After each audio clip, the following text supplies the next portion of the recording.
10th letter. To the same. The enclosed is an answer to that which I received from our good sister. Pray deliver it to her.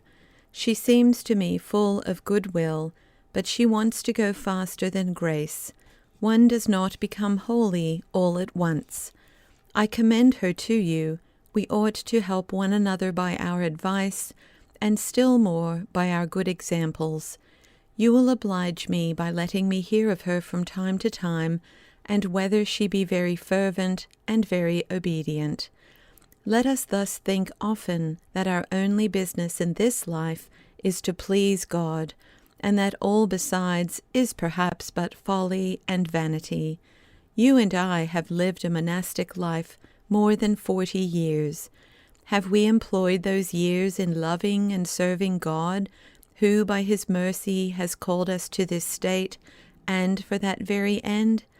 I am filled with shame and confusion when I reflect, on one hand, upon the great favors which God has bestowed and is still bestowing upon me, and, on the other, upon the ill use I have made of them, and my small advancement in the way of perfection.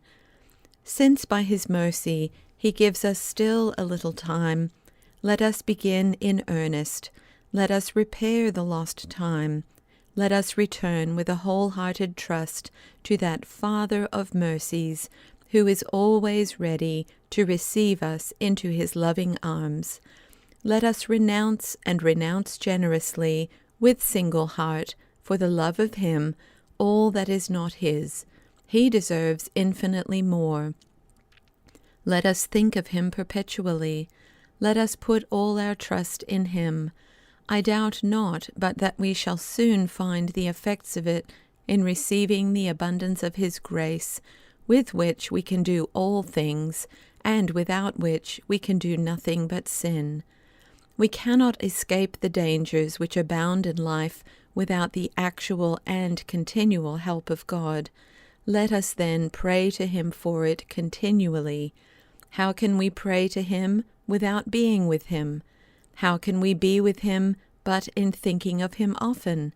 And how can we often think of him unless by a holy habit of thought which we should form? You will tell me that I am always saying the same thing.